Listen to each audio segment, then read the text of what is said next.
kay Alice Guo muna tayo in her case, you know that they will turn her companions over to the house soon. Specifically si Cassandra Leong, what are you hoping to get from her, get out of her?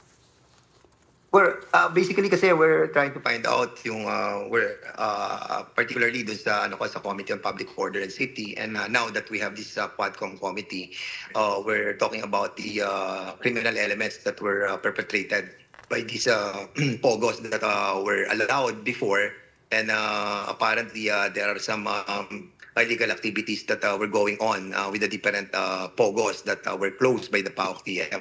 And basically, particularly in the public order and safety, we have seen so many foreigners were found na talagang victims of these illegal pogos. And we wanted to focus the responsibility and culpability of Cassandra Ong because she is one of the incorporators of the Lucky South 99 Incorporated.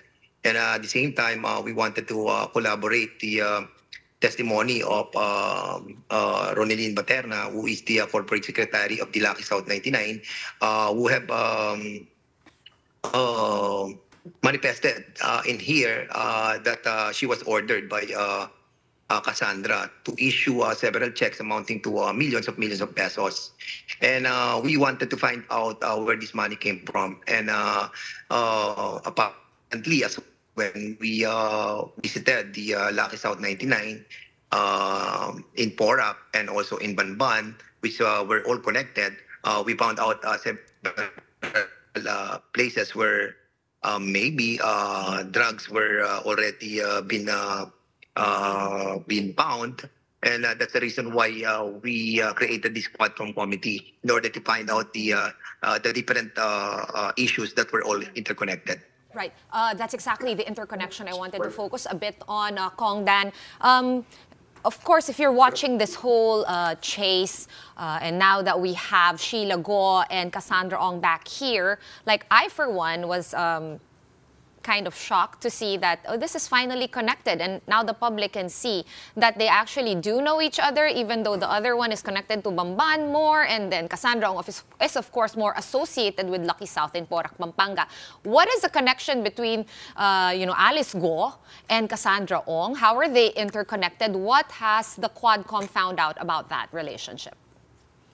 Well, basically interconnected sila, excuse me, interconnected because of all the relationship, the personal relationship that they have, aside also from the yung nag-intertwine yung kanilang mga incorporators. Basically sa Banban, we have found out that the brother of Alice Guo were somehow connected also with Cassandra Ong, who handles the Porac Pogo. And what we wanted to find out is who is really controlling them. Well, we all know that sa Banban it was Alice Guo, and we still believe that there is somebody behind him, behind her, and as well as with Cassandra Ong. And if you will be able to see all the documents pertaining to their corporations, we will find out that initially there were Chinese incorporators, and what we wanted to find out was the real intention of these Chinese people who initially started these pogos. And basically, we can say that at first these pogos were for the purpose of having an online gaming, but unfortunately, it evolved to something else. The lab scam, the investment scam, the different scam that they have perpetrated in these pogos make it more profitable for them. And yun na nga, what we wanted in this Quadcom, malaman po natin who are the Chinese personalities that are really behind of this scheme, making the properties owned by them, the criminal elements perpetrated by them, and that involvement of drugs as well. Congressman, what do you mean Wesley is connected to Cassandra Ong? Do we know what the relationship there is? Yeah, you mentioned it was a personal relationship. Are they friends? Are yes, they, yeah? No, the brother of Cassandra Ong, the brother of Alice Go is Wesley. It was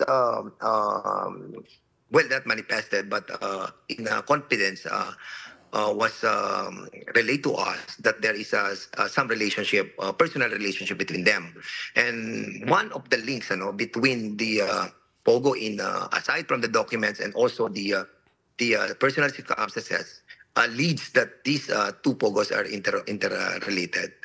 And aside from that as well, you will be finding out that those construction and structure of all the buildings that were constructed in Pogos in Banban and Porac were somehow all the same ang structure nila. Kaya nga nang pumunta kami, we thought that the architecture and the engineering design that was used for both areas were somehow same contractor. Na-verify niyo po ba yun, Kong? Same contractor No, or architect nga ba? Or hindi pa Because siya verified? we went there and we were able to find out yung different structure nila, almost the same sa Banban and also in Porac.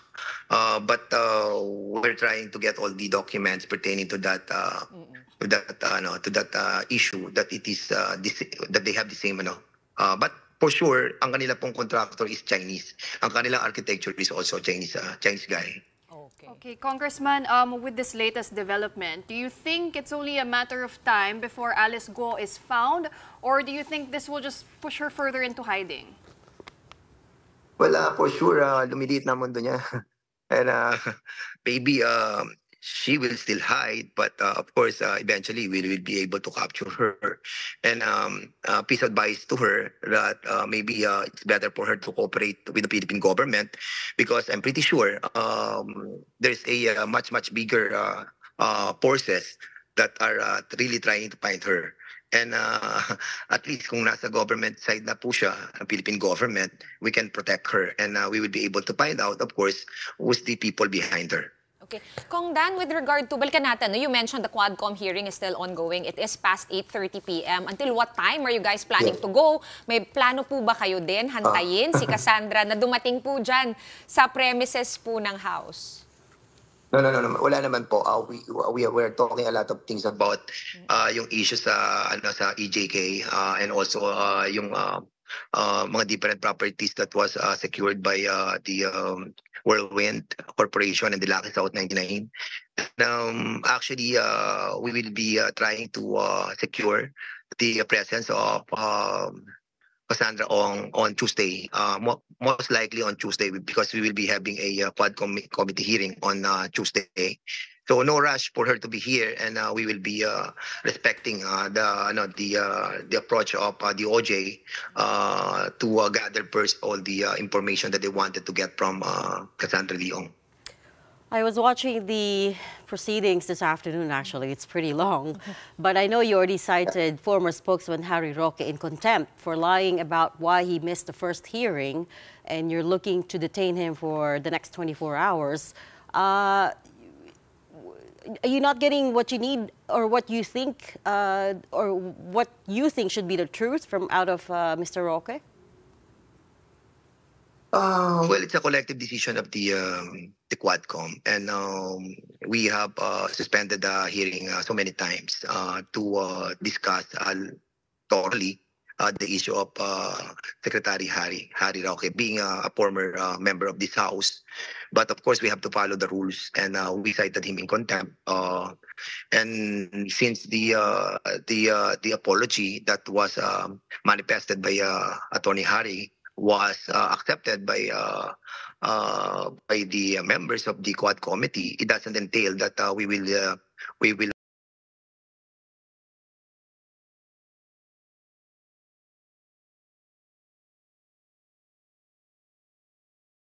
Harry Roque. Attorney Roque is, of course, the one who accompanied Cassandra Leong to PAGCOR, as narrated by PAGCOR Chair Al Tenco. Are you also looking to draw out that connection? Well, yes. Na-establish naman po here in Congress that the client and lawyer and a client relationship was there, citing different provisions of the Supreme Court. Marami na po mga decision ng Supreme Court telling us that once that you have started a consultation, even without a proper documentation, it start already a client and a lawyer relationship. And aside from that relationship that Ari Roque have with Cassandra Leong, we're trying to establish also the deeper interconnection of the Whirlwind Corporation, which is being headed by Cassandra Leong, and the Lucky South 99, because you have to understand that the Lucky South 99 is the one being given given by PAGCOR of a license to operate, and the Whirlwind Corporation is the one handling the development of the area of the Pogo Hub. And basically they have established here in our Quadcom that the incorporators of the Whirlwind and the incorporators of the Lucky South nag-i-intertwine yung kanilang mga incorporators, and thereby trying to solicit a deception not only to the government but to the public in totality. So bali we wanted to really find out that people behind these all corporations that are operating these illegal pogos are being perpetrated by Chinese personalities. Kasi we don't believe that these Filipinos are really directly managing the operation. It is all the Chinese people. Okay, Kong Dan, related to that, another interconnection, no? And another goal of the Quadcom is to make a connection to the illegal drug trade here in the Philippines, right? I believe the Senate, in their own investigation, have kind of made some small connections between the drug trade and illegal pogos. Have you guys uncovered more of the same to back up that connection? What have you guys found out in Quadcom? Well, actually, we started this investigation a year ago. When I started with my own committee, we were able to establish the bypass operation that being conducted by the different PNP officials, and we found out na talagang peke yung kanilang mga ginagawang bypass, no? And doon naman po sa public accounts, we were able to find out that all the thousand of hectares are being bought by the Chinese, pure Chinese people in violation of our constitution. And doon sa hearing namin sa public accounts, merong common denominator that always exists, no? Ito yung si Michael Yang. And Michael Yang is we all know a presidential advisor of the former President Duterte, and at the same time he was accused of so many illegal drug trade. And during the investigation of the dangerous drugs, we were able also to investigate or find out that there is also a Michael Yang that always exists. So basically, doon po nag-focus yung aming investigation, why there are common denominator between these four committees, and it involves the buying of properties by the foreigners, by the Chinese, and trying to import illegal drugs with this person as well, Michael Yang. And doon naman sa Pogo that I am investigating under my committee, the brother of Michael Yang is having a bank transaction with Alice Go. So malilink mo na yung drugs that are being forced to enter in our country with these pogos that are being established in our different parts of this country.